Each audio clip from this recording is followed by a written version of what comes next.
Hello viewers, আশা করে ভালো আছো। প্রতিবারে না আপনার সামনে নতুন আরেকটি ভিডিও নিয়ে চলে আসলাম। আজ আলোচনা করবো যে আপনার এসএসসি 2025 যা যারা পরীক্ষাটা নেবেন, তা আপনাদের পরীক্ষা নিয়ে কিন্তু কিছু গুরুত্বপূর্ণ আপডেট দিয়েছে আপনাদের নতুন শিক্ষামন্ত্রী। আজকে এই নিয়ে কিন্তু আলোচনা করবো, তার জন্য ভিডিওটি সম্পূর্ণ দেখবেন, কোনো স্কিপ করবেন না। তার আগে বলে না, আপনি যদি এই চ্যানেল নতুন হয়ে থাকেন তারা আপনার সাথে রিকোয়েস্ট থাকবে যে এই ধরনের নিত্য নতুন অল এডুকেশন আপডেট সবার আগে পাওয়ার জন্য অবশ্যই চ্যানেলটি সাবস্ক্রাইব করে পাশে রাখবেন, কারণ আপনার লাইক এবং সাবস্ক্রাইব কারণে কিন্তু নতুন আরেকটি ভিডিও তৈরি করার অনুপ্রেরণা সৃষ্টি করে।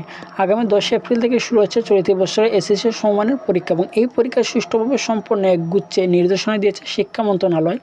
এর মধ্যে প্রশ্ন পাস ও গুজব রোধে আগামী 10 এপ্রিল থেকে 13 মে পর্যন্ত অর্থাৎ 34 দিন কিন্তু সব কোচিং সেন্টার বন্ধ থাকবে।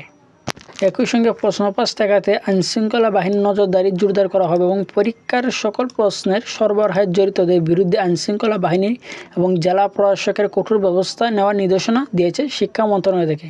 গত বুধবার 19 মার্চ শিক্ষা মন্ত্রণালয় থেকে এইসব নির্দেশনা আজ বৃহস্পতিবার 20 মার্চ ঢাকা মাধ্যমিক ও উচ্চ মাধ্যমিক শিক্ষা বোর্ড থেকে তিনি প্রকাশ করেছে। নির্দেশনা বলা হয়েছে যে পরীক্ষা সুষ্ঠু, সুন্দর ও নকল মুক্ত পরিবেশ অনুষ্ঠানের মধ্যে আগামী 10 এপ্রিল থেকে 13 মে পর্যন্ত সব ধরনের কোচিং সেন্টার বন্ধ থাকবে।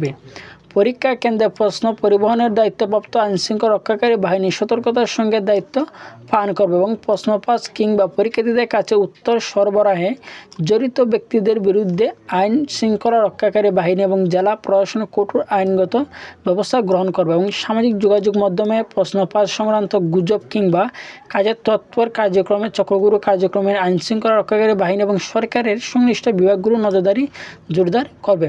প্রত্যেক বিষয়ের পরীক্ষা শেষ হওয়ার সঙ্গে সঙ্গে কিন্তু দ্রুত উত্তরপত্র কাছের ডাক বিভাগে পাঠানোর ব্যবস্থা গ্রহণ করতে হবে। এবং পরীক্ষার সবচেয়ে গুরুত্বপূর্ণ যে তারা টপিকটা ধরছে, যে আপনারা কিন্তু সময় মানা লাগবে, যে পরীক্ষা শুরু কমপক্ষে 30 মিনিট পূর্বে কিন্তু পরীক্ষার্থীকে অবশ্যই পরীক্ষা কেন্দ্রে প্রবেশ করে আসন গ্রহণ করতে হবে। অনিবার্য কারণবশত যদি কোনো পরীক্ষার্থী 30 মিনিট পরে পরীক্ষা কেন্দ্রে আসে, তাহলে তার রেজিস্ট্রেশন নাম এবং রোল নম্বর এবং প্রবেশপত্রের সময় এবং বিলম্বের কারণ উল্লেখ করতে হবে। ঠিক আছে, যদি কোনো কারণে যদি আপনি পরীক্ষাতে এসে পরীক্ষা দেবেন, কোনো কারণে যদি আপনার 30 মিনিট সময় লেট হয়, তাহলে কিন্তু আপনাদেরকে অনেক রিজন কিন্তু মানতে হবে। তারা বলছে যে প্রথমত আপনাদের রেজিস্ট্রেশন নাম বলতে হবে, তারপর রোল নম্বরটা বলতে হবে, তারপর প্রবেশের সময় এবং বিলম্বে কেন হয়েছে তা কিন্তু কারণ আপনাকে দেখাতে হবে। বিলম্বে আসা পরীক্ষার্থীদের তালিকা প্রতিদিন কেন্দ্রের সচিব সংশ্লিষ্ট বোর্ডকে অবহিত করবে। তবে পরীক্ষা শুরু 30 মিনিট পর কোনো পরীক্ষার্থী পরীক্ষা কেন্দ্রে প্রবেশ বা পরীক্ষা গ্রহণের অনুমতি প্রদান করা যাবে না। ঠিক আছে, আপনারা এসএসসি 2025 যা পরীক্ষা দেবেন, আপনারা কিন্তু সঠিক টাইমে কিন্তু পৌঁছাতে হবে। যদি কোনো কারণে যদি লেট হয়, তাহলে কিন্তু তা আপনাদের কিছু রিজন তারা দিয়েছে, সেই রিজনগুলো কিন্তু আপনাদের মানা লাগবে। ঠিক আছে, তার জন্য বলবো যারা এসএসসি 2025 পরীক্ষা দেবেন, তারা কিছু কঠিন করেছে আইনটা, যে আপনারা যদি লেট হয় তাহলে কিন্তু আপনাদেরকে অনেক কিছুকে ভোগান্তি পোহাতে হবে।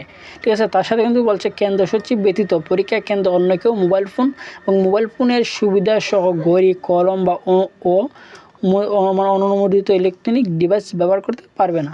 কেন্দ্র সচিব ছবি তোলা এবং ইন্টারনেট ব্যবহারের সুবিধাবিহীন একটি সাধারণ ফিচার ফোন ব্যবহার করতে পারবেন। অনুমোদিত ফোন ইলেকট্রনিক ডিভাইস ব্যবহারকারীগণের বিরুদ্ধে বিধি অনুযায়ী ব্যবস্থা গ্রহণ করতে হবে।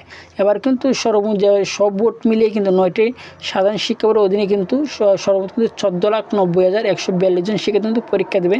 এর মধ্যে ছাত্রের সংখ্যা কিন্তু 7,01,538 জন এবং ছাত্রী কিন্তু 7,88,660 জন। আশা করি বুঝতে পারছেন। তারপরে না হবে দেখেন অবশ্যই কমেন্ট করে জানাবেন। আর যদি ভিডিওটি ভালো লাগে থাকে অবশ্যই লাইক দেবেন। আপনি যদি এই চ্যানেল নতুন হয়ে থাকেন, তার আপনার সাথে রিকোয়েস্ট থাকবে যে এই ধরনের নিত্য নতুন অল এডুকেশন আপডেট সবার আগে পাওয়ার জন্য অবশ্যই চ্যানেলটি সাবস্ক্রাইব করে পাশে রাখবেন। ধন্যবাদ, দেখা হবে অন্য কোনো ভিডিওতে।